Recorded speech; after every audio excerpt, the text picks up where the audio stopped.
Hello, fellow gamers, and welcome to the Video Gamers Podcast. You ever had a game that just randomly pops into your head? Maybe it's an old game you remember from childhood. Maybe it's that forgotten game that you've been meaning to play forever. Or maybe it's simply because it's just got a weird name. Whatever the reason, we all have those random games that come to mind from time to time. And on this episode, that's what we're going to be covering. Get ready for the weird, the out there, and the what the heck is this game? But first, some introductions are in order. I am your host, Josh, and joining me, he may have a one-track mind because when we asked for his list, he said it's the Battlefield Closed Beta, the Battlefield Technical Test, the Battlefield Open Beta, and the Battlefield 6 Full Release. It's Ryan. You know, that may not be far from the truth. It was very hard. I'm like, I can't think of any other games I've been thinking about. This is it, dude. This is all that my brain is at. We have one-track minds right now. Our minds are absolutely one-track minds. Yes. My wife's probably listening in the other room going, what's your one-track mind? My Battlefield 6, baby. Battlefield 6. Don't worry, honey. Don't worry. Oh, man. And joining us, he thinks he's so edgy because he gave us his list and then asked if we had ever heard of any of them. He thinks he's so cool with his indie games and his niche games list. Oh, and I did know two of them, so eat it. It's Ace. Okay, to be fair to me, once again, I have brought lists before you guys before, and every single one of you are like, I have never heard of a single one of these. And I have to just lead y'all through the mud blindfolded. Because that's what those games usually are, is they're mud. Oh, don't you diss my child. Oh, that's so boom! Yeah. You don't get to talk about mud when I looked at one of your games, and we'll get to that. Jealous. Ace is firing shots back. Jealous. I knew one of Ace's games, I will say. I knew one. Did you? Yeah. Okay. I was curious. I knew two of them. Maybe three, actually. You knew I've three. heard of the name of another one, but I never really counts, right? Yeah, so two. That counts. Yeah. If you've heard the name, that's enough. You couldn't pick it out of a crowd. It doesn't count. Pick it out at the grocery store. All right, guys, before we get into our random, weird, crazy games that just come to mind, I'd like to equate this episode to the Great Roman Empire, right? Like, people ask, there was this big thing that came up, when's the last time you thought about the Great Roman Empire? Every it's day. like, most men say, almost every day. What are you talking about? And that just shocked people. But that's these games. It's like they just randomly pop in your head. Doesn't mean they're good, doesn't mean they're bad. But for some reason, they just occupy space from time to time in our brains. We don't know why, but we're going to put them in front of you all out there so that you can, maybe have them take up space in your brain too. But before we get to that, guys, we got some people to thank, man. We had a few people sign up to support the podcast. Ooh. We had Jacob Witt, who signed up. We had Jay, who signed up, and we had a guy by the name of Ace. So there's more than one of you now who signed up. All of them for rare. Ace is like, I didn't authorize this. I was like, wait. For rare status. So Jacob Witt, Ace, and Jay, thank you all so much for going out of your way to support this podcast. Thank you. Never met a bad Ace. We really do appreciate it. And it means the world to us. It keeps this podcast going. So if anybody else out there wants to be like Jacob, Ace, and Jay, there's a link in the episode description. It takes about 2 minutes to sign up. You will be a supporter of the show and knowing that you are bringing some of the best gaming content in the world to everybody out there. So thank you, guys. Legends. All right, guys. So we put a list together. This was kind of a fun list because I just went, bro, these games live in my head. This is not a hard list to come up with at all for me. Ryan, I just want to start with you, man. Because at first Ryan was like, guys, I'm having a hard time with my list. And then we were like, bro, what games just occupy space in your head for no reason? And then he was like, oh, okay, I got it. Yeah. Well, I do want to preface this too. Is when we talked about this, we said that we weren't going to do games that were like big mainstays, like really kind of AAA mega titles, you know, then it just those things are always there, you know. So we try to yes, we're trying to stay away from the AAAs, the God of Wars, the Grand Theft Autos, the Cyberpunks, you know, those types of games, because let's be honest, they occupy space in everybody's head out there. There's no reason for us to cover those. So we did try to be a little bit more vague or you know, niche as far as some of these options. So yes, if you don't think we're crazy is what we're saying, just because of these games that we're bringing up. You probably still will, but here, you know, yeah, here we are. that's fair. Here we are. So guys, it was really hard for me to find games that weren't AAA. I got to be. Oh yeah, I know, whatever. Ace is struggling, man. Whatever. That's what we do. Like do a AAA one, and then Ace would be like, "Guys, I can't do it. I need help." It's like I played Red Dead this year. Does that count? Yes. Battlefield 6. Yeah, Battlefield Fun 6. I got story. 2. Battlefield 6 will be Ace's second AAA game. Yeah, ever of all time Yeah. that he's ever played. Yeah. All right. I'm gonna start. So this game is one that I definitely think about often. Not only because it is one that was, in my opinion, influential to kind of this genre or this type of game, but also is just genuinely enjoyable. And then it created a setting like that you could always picture it happening. I'm going with VR Super Hot. Ooh, yeah. Super Hot's such a good game. This one, and it is, and people have messaged us about it on our Discord. If you haven't joined, check it out. It's an amazing Discord. But people have messaged me and talked about, oh, I love Super Hot, but I haven't checked it out in VR. I could not imagine playing this in any other platform other than virtual reality. It is one of the coolest, most immersive style games that I think about constantly, because you can just like move and shift, and every time you do that, like time moves. So the bullets are coming at you, enemies are coming at you. There's just so much there that lends itself to be a really, really unique experience every time you play. So yeah, that's one of mine for sure. It is a top that is always in my cranium here for sure. Is it significantly better in VR compared to just playing it on PC? Well, I've never played it on any other platform, but I could not imagine not, because you're sitting there, and people who are watching on video, if you're not, you should be. You're seeing bullets coming at this way or that way, and you can like lean slightly, and then you know it's going to miss you, and then you can pick up like a coffee cup and throw it at the guy. Or you can set your gun in front of the bullet coming, and it'll block it, and then you can shoot the other guy. Like, so there's a million different ways to like get through these levels.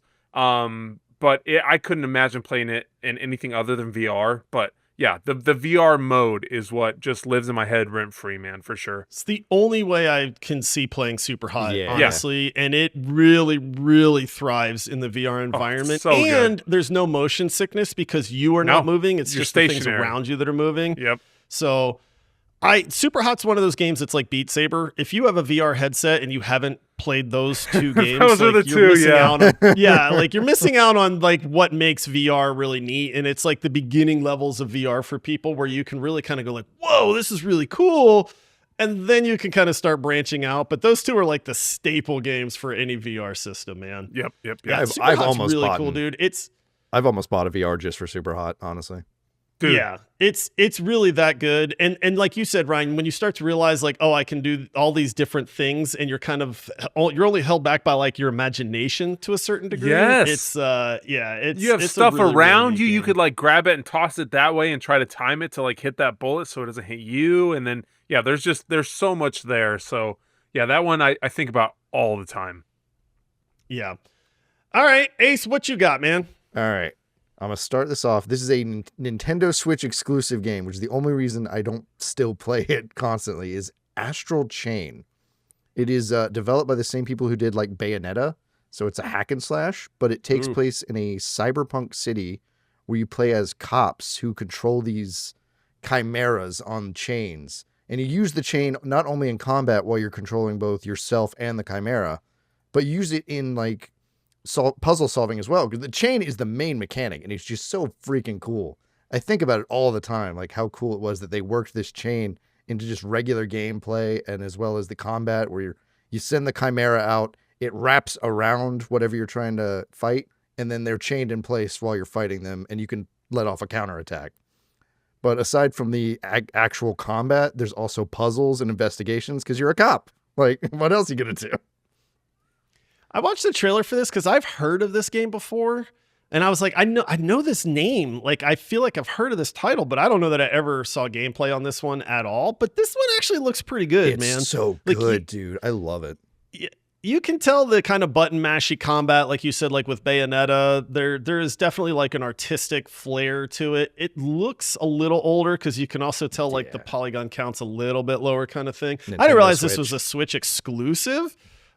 Which is kind of crazy, but the game overall, to me, I was like, okay, I'm kind of in on this, man. Like, I think there's a reason it was only on the Switch. Yeah, it was very all right, buddy. What do you think the reason was? What was the reason already? Oh wait, just save it, Ace. Save it for Ryan's next one. You know, that's a Nintendo exclusive. Yeah, that's for a reason. It's just. Anyways, man. But yeah, when we talk about like chaos games and games that just pop into our head, this is one of them. What is it? Just because the chain is that like the chain? Like it's the just neat like mechanic that your brain just keeps remembering. Yeah, it's like such a unique mechanic that you haven't seen it anywhere else. So that's something. So cool. When you have like some sort of unique attack ability or something that always kind of sticks in your head because you don't see it often in a lot of other games. That totally makes sense of why that's one that just kind of sticks there. I mean, it does. I was giving you a hard time. It looks pretty neat. Like, and I'm sure playing something unique that way, like with a different mechanic that is not common, is enjoyable and it will stick with you. So my first game is a game that I actually haven't played. Since we're just kind of going with games that pop into mind here. And I haven't played it, and I'll be honest, I freaking loved the first game in this one. So I don't know how somehow I have not freaking played the sequel to this, but Dishonored 2. Dude, Dishonored is amazing. It is such a good game. If you haven't played Dishonored, you're missing out on a really, really memorable game. I remember when they announced Dishonored 2 and you could play. See, you're missing out, Ryan. Dishonored is fantastic, dude. You get all these powers. Good. Think BioShock in a sense with the different abilities that you can get. Okay. But then they have this really awesome like traversal teleport function. You get to unlock these different abilities. It's in this kind of like I don't know, like a steampunk-ish kind of universe world. Yeah. You're an assassin, like stealthy dude named is it Corso? Corvo Atano. Corvo. There you go. Corvo. Dishonored 2 comes to mind all the time for me because it is like the one game where I go, bro, why haven't I played this yet? Like Dishonored, I think the issue is that most people say Dishonored 2 was not as good as Dishonored, but like that's okay because Dishonored's so freaking good that it's hard to top that. If I want more Dishonored, why not go to Dishonored 2? Why haven't I played this game? Like it drives me crazy. And when we did our Zones Levels episode where we did the most memorable, bro, if you Google search, I mean like 70% of the responses were a level that is in Dishonored 2, which I was like, I'm missing out. Yeah, apparently there's some insane level in Dishonored 2 where it's like really incredibly memorable. Like over Halo 3 Warthog? Yeah, dude. Look it up. Just do a Google search, and like so many people are like Dishonored 2. It's like, is it the clockwork? I don't know. Anyway, the point being that every now and then my brain just goes, dude, are we ever going to play Dishonored 2? And then I go, oh yeah, we should. And then we just don't. I don't know why it keeps coming up, but like just randomly this happens. So at some point I need to play Dishonored 2. It's supposed to be great. Like, it's not like this is a terrible sequel. I think it just was not as good as the first. But there you go, man. That's one of those games that just lives in my head because I go, I need to just, if nothing else, just get it, play it for like an hour, and then be like, there, brain, there you go. Check it out. There you go. We did it. Listen, if anybody out there has played Dishonored 2 and you want to convince me to play it, it won't take much, but I need somebody to just be like, bro, you should play this game. And then, it's like, okay, twist my arm kind of thing. But yeah, that's my first one. Guys, we're going to take a quick break, and then we'll come back with some more kind of random brain games. We'll be right back. All right, we're back. Guys, I just had another game pop in my head during the break there, so it's like this is why, man. It's like you don't even have to think about these. All right, Ryan, what's the next game on your list? The next one I got is one that we actually just recently played in a beta, and I keep, it just keeps popping up over and over and over in my head. And I'm not sure why. Maybe it's because of frustration or anticipation of what I expected or what I want to happen with it. But I'm going with a Wildgate. Oh yeah. I get that, dude. Yeah, dude. I get that. Yeah. I had a lot of confused fun. Like I was. It's hard to describe. We played it. We weren't exactly sure how to do this or what to do or how to battle and ship to ship battle, and then how the best strategery for the level. But all I know is every time we hopped in, we had a blast. It was confusing. It was crazy, but it was good. Every time we hopped in, it was fun and enjoyable. We played with Paul. Ace played, me and Josh, everybody played. So, man, it was one of those that it stuck with me, and I keep thinking about it. Like, I wonder where that's at, what's going on with it, and it just pops up kind of almost daily in my head. Dude, I get this, Ryan. I get this. I think I know the answer. Like, at least in my brain, it's like we had a ton of fun. This was not the full release, but it was basically it was so close to release. They're not changing very much, you know.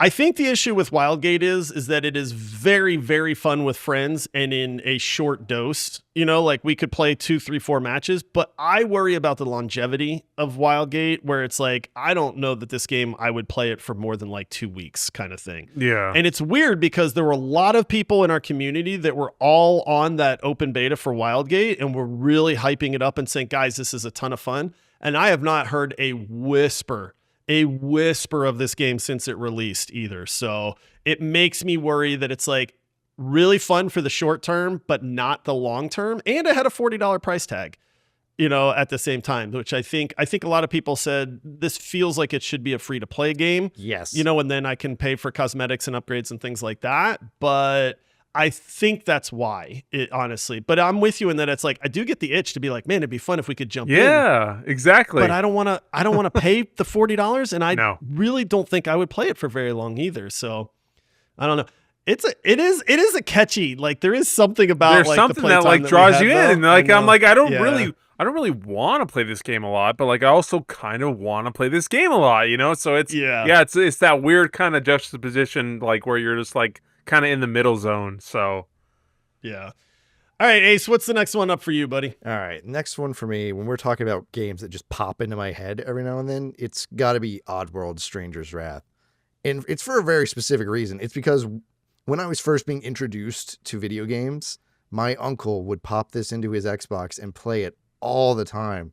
And I was just so enraptured by it every time I saw it.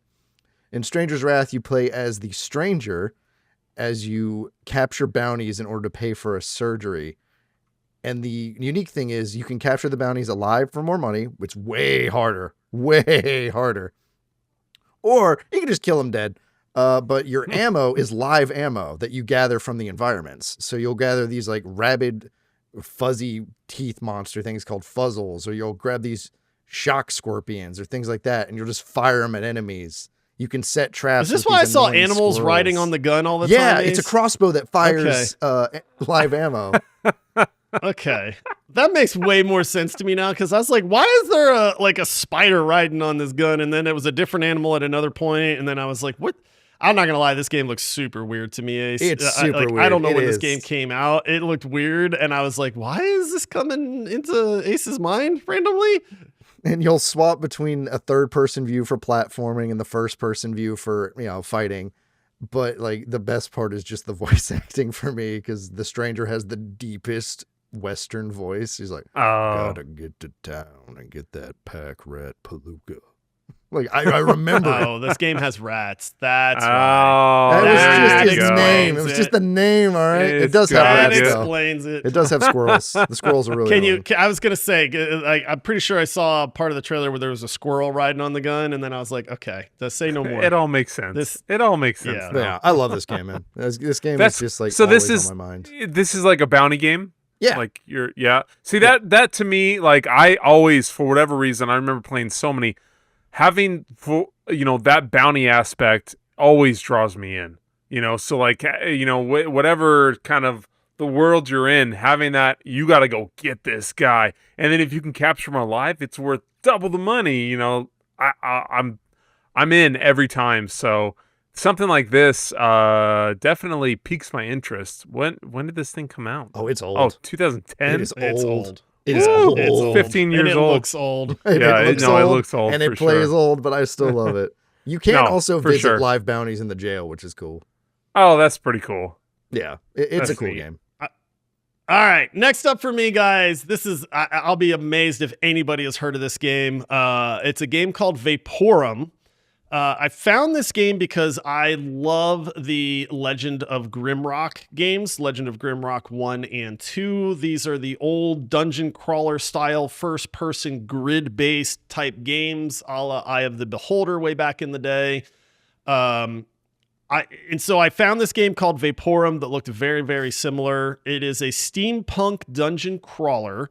So there's technology in these, which normally these are like fantasy kind of based games, but there is something about the grid-based dungeon crawlers that I absolutely love. I don't know if it's just nostalgia because it's like, this is kind of what I grew up on. There are strategy elements. There are puzzles. There are like observation stuff. Like you're kind of going to a dead end and you're like, something looks weird. I can't tell. Oh, wait, this brick has a different highlight color. And then you click it and it's a button that opens up a secret door. And then there's like a treasure room behind it kind of thing. So you're always like paying attention to your environment. The combat is like live. So Ryan, you would like these because they're not turn-based combat, but they are slow where you actually have to activate your abilities. But then using movement, you try, because everything's on a grid, you're trying to like position to where they can't shoot you because this one mob only shoots forward or something like that. So there's some like tacticalness to it too. Guys, I love these kind of games. They're super fun to just get lost in for a little while. And the best part about this is Vaporum is $1.99 on Steam right now. So if you want to spend $2 to get some really good entertainment and maybe try a different style of game, it's a good right. Honestly, Legend of Grimrock is better. So if you're going to pick up one, pick up Legend of Grimrock 1 or 2. But Vaporum caught me off guard because it was a very well done entry into this genre that doesn't really exist anymore. So I can't recommend it enough. It is different enough that for anybody that has not played a game like this in a while, it will feel very unique to you, which is hard to do nowadays as well. And for $1.99, you can't go wrong. And it holds up, man. The graphics are decent. The puzzles are fun. The combat's good. Ryan's laughing at me because he's like, this game looks so old, and I've never seen a game like this in my life, Josh. Coming from the graphics snob, which is ridiculous. Bro, those graphics are fine. No, What those are you are talking no, about? dude. Okay, listen. It's $1.99 because it's 90% off. Like what? Okay. Yeah, That- 90% what, off. What have you ever bought that was of quality that was 90% off? That's what I want to know. Well, I mean, this game's been out for a while, man. Yeah. You know, those $2 add I'll- up over. Well, don't forget, Steam takes 30% of that $2. Right? Oh no! That's awful. Oh man! Oh man! War All right, Vaporium. we got to move on. What's Okay, I'm the sorry. next one? And Ryan, if you don't talk about War Gods on this next one before we run out of time, Okay. I'm bringing it up for you. Ryan, tell us why War Gods is your next game on your Okay, review list. War Gods is a game that's My always eyes. yeah. Talking about my eyes. Listen, I get it. I get it. It is 1990s, like mid 90s development, Nintendo 64. But man, this game has stuck with me forever. Much like I mean, it looks like Ace's pixelation we got going on right now with his screen. So this one for me was something that stuck with me ever since I was a little kid. This came out, like I said, in the mid 90s. You can be a bunch of like gods that you can fight and battle. Again, these are just games that stick in our heads, and this is one of those. Anubis, I've always been an ancient Egyptologist type kind of guy. I'm fascinated with that world and that history. This one stuck with me because you could be Anubis and you could play as Anubis and the attacks and the way you could, do everything. And it was like the kind of Street Fighter, all these other ones. So yeah, anyways, I loved it. It was great. It's stuck in my head. These guys are going to roast me now. So go ahead. How could you tell it was Anubis at 480p? Yeah, dude. When the gameplay You're video lucky if plays it's on 480. YouTube You're lucky if it's at 480. 480. Yeah, there was one stage where the background of the stage was so blurry that I could not make out where the characters were and the background tell. stopped. I couldn't tell. And I was like, okay, this might be one of the worst visually represented games I've ever seen. Dude. And now I know you love Anubis, Ryan, but the thing that killed me the most, and I even messaged you and I said, bro, I'm cracking up at this trailer, is was because so like bad. they went, look, it's Egypt. We got to have something for these moves. We don't know what to do. So one of his special moves is he fires out a triangle because it looks like a pyramid. This was like, that is where I lost my stuff, man. And so it's just good. this blue triangle that shoots out from the guy and starts spinning around the other character. And I'm like, do you not know Egypt stuff where this is the only thing you could think of? It was like, what does Egypt have? Well, they have pyramids. Yeah, we can't use those, guys. What about a triangle? Let's Like, make it yeah, a triangle. dude, send it. It's a triangle. All I know is at the end of the day, Anubis wins. Like that's all you gotta think about. I'd never heard of this fighting game in my life. That's And then what's this crazy trailer was of cracking me up. This is what this is too for. Like there's so many games. And please, if you're in our Discord or on socials or anything, let us know yours because there's a million that people have never heard of, especially on old systems like old N64, PlayStation. There's tons of games that nobody even knows about, but you remember like vividly. So if you do, please let us know because like this is one of those for me. I know it's horrible. I know it's bad, and it was just like a super off-market fighting game. But I love it, and I think about it all the time. Well, I'm glad you I love love it. that I'd never heard of this, and then I got to watch this trailer and just laugh because it was It's number so one, bad. It's hideous. It's so Number bad. two, the moves look terrible. The voice acting is horrible, and then they had cheesy moves like shooting a triangle The because the triangle. guy's from Egypt. So and that wasn't the only one. Some of the other characters, I was just like, oh my gosh, man, this is. The voodoo guy shoots a bat. This looked and like it was stuff. like a middle school project for like developing a game or something. God. So. All right, we're running out of time, guys. Last one for me is Ace. Yeah, let me Did just we go do real yours? quick. Kiwi is the last one I had on here, which This is a cute game, dude. It's I adorable. remember this game. It looks freaking adorable, dude. It is a great little co-op puzzle game that you could play with your friends or partner, where you play as Kiwis in New Zealand who run a post office. And every now and then I just think about how much fun I had playing this with my spouse, and I want to go back, even though we finished all the content. I remember seeing this game. It looks like a really fun co-op game. There's a part of me that it's like, is this like Overcooked where you're going to wind up just like yelling at each other because Oh, it gets hard you're later not on. You typing will fast yell a enough? little bit. Yeah.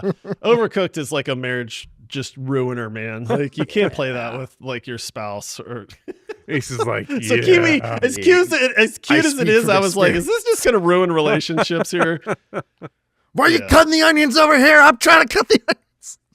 Dishes! I need dishes! Oh, I need a man. plate that's going to fall in the trash.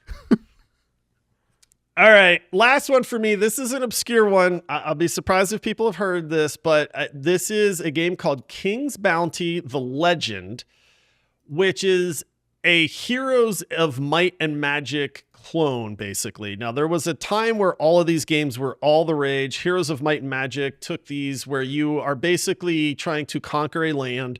You go out into the world in a overworld kind of overhead map. You explore, you find resources and army units and things like that. You usually have a city that you take over, and then you can upgrade that city so that you can produce new units and things like that. Anybody that's played any of the Hero of Might and Magic games knows what this genre is, hands down. Some games have taken a little bit further where it's a little bit more tactical or on the resource or the strategy side. I prefer the arcade style ones. And man, if King's Bounty: The Legend doesn't fit that. Guys, I looked at this. I have 80 hours in this game, dude. Whoa. And I haven't That's a touched lot this for game you, in dude. years, dude. But I'm telling you, It came out in best 2008. mix. Dude, it is the best mix of like having different like classes and races to where you can be like demons or necromancers or elves or whatever. Each race has its own units, which are really, really fun. You can acquire other races units like temporarily and stuff. So it was really cool. it's arcadey-ish to where you don't get so bogged down in like the unit management and your city management and stuff like that. The combat was just a ton of fun. The variety of units was great. It looks old at this point. I get that it's kind of dated, but my goodness, man, if this wasn't just a really good time for anybody that likes this genre. And keeping with my trend of really cheap games, guys, this game is $1 on GOG right now. And it's $1. $1.04 on Steam. Yeah, Yeah. $4 on Sorry, Steam. don't forget that 4 cents there, guys. You know, Ace But, and I man, were again, ready. I mean, bro, for $1, you're gonna get at least 5-6 hours before you go, man, this game's kind of old at this point. But I love these kind of games because it feels like you're playing like a fantasy like army simulator where. And you can get like mega units, you know, to where they're really, really strong and they're crushing all the little guys. You got like heroes that can cast spells over the whole battlefield and stuff. I don't know. I find this genre really fun from time to time. So I'm watching this and I feel like I'm like 13 playing like PlayStation again. Like that's what it feels like. Yeah, exactly. Yeah. But there's kind of like, I That's don't, what and it looks again, like. it pops in my head from Yeah. time to time because it's a different genre than what I normally play. And when I think about this kind of like, man, that'd be fun to go and find those liches for my army that I found that one time that were wrecking everything. You know, Yeah. it's like this game just pops into That's mind neat. from time to time. So Oh, I that's do cool. like how almost every screenshot is just guy on horse in different place. That well, makes- that's the overworld map. that That's makes part me of that's the laugh where a you're lot. exploring and trying to find new units and new cities to conquer and new races that you come across and stuff like that. All right, That makes listen, sense. we're super low on time, Yep. guys. We don't have time to get into them, but what else is on your list? Just give me a title. I had Hi-Fi Rush on my list because I have never played Great Hi-Fi game. Rush. Everyone tells me You it's should play that, so Ace. good, and I just haven't gotten to You it. should play that. Salt and Sanctuary is on my list because I absolutely love Salt and Sanctuary, and even though the art style's Metroidvania? rough, yeah, I know. Hard Metroidvania, A right? Souls-like Metroidvania, even better. Yeah, that sounds. Yeah. And then finally, one go ahead. more Metroidvania through Leica Age Through Blood.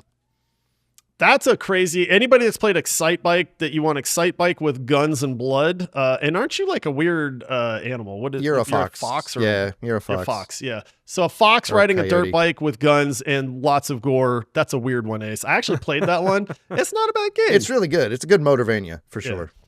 That's sick. I'm Gosh. real Ace simple. and his Motovanias, what's the other one? Every Vania. Petroidvania? Ace likes, Yeah. it's I didn't make Ace that likes one. What the did you call- Vanias. Yeah, I can't. A Motovania. Ace, you're banned. You're banned from any Vania puns moving forward on this podcast.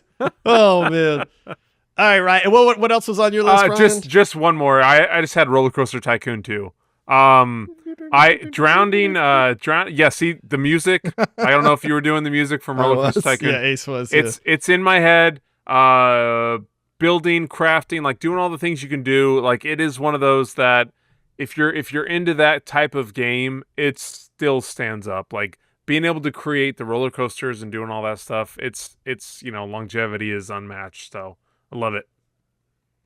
Never Nice. played it, but they look like fun. Oh, it's so good. And I could see the allure of like just No, designing you a do new the coaster. you do and the then shuttle seeing how it does coaster and, like this. yeah. That's supposed to come back down, but then you crank up the speed and then it goes, and everyone just launches into it the. just flies off. yeah, they and just dies. launch into the lake. You launch yeah, them into the it's lake fun and get a stuff, lawsuit. Yeah. Last one for me is a very cute game called The Book of Unwritten Tales 2. This is an old school point and click adventure with a really charming art style, I very like this charming characters, neat puzzles to overcome. It is very, very much an old school point and click adventure, but it's a modern take on that genre. I remember seeing this, getting really excited about it. I bought it, I played it, and I was like, bro, this has taken me back, and it's really well done. So if anybody that is looking for something completely different, insanely charming, with good characters, story, and puzzles and things like that, The Book of Unwritten Tales 2 is a really strong recommend for me for that genre of games. So Nice. all right, well, listen, we want to hear what your random games are, the Tell ones that us. pop into your head for no reason whatsoever, whether you've meaning to play it, you played it, you heard it, it's got a weird title. For whatever reason, there are no rules. Let us know in the comments on this episode because this is fun. This is going to be fun to see, and we want to see what occupies space in y'all's brains out there as well. So leave a comment on this episode and let us know what your games are. Hop into our Discord server. We have over 1,100 gamers in there. It is an awesome place. We have people of all ages. We have men, women, gamers of all types in there. There's no toxicity. It is Lurkers family welcome. friendly. Lurkers welcome. Lurkers are welcome, absolutely. And then we see one pop in from time to time and say something. And we're like, hey. But it is really awesome. So make sure you are joining that community because it is truly the best gaming community out there. If you want to be like the awesome people that supported this show, Jay Ace and Jacob Witt, once again, thank you all. You can sign up to do that. There's a link in the episode description there as well. That's going to do it for this episode, everybody. Until next time, happy gaming. See ya. Peace out.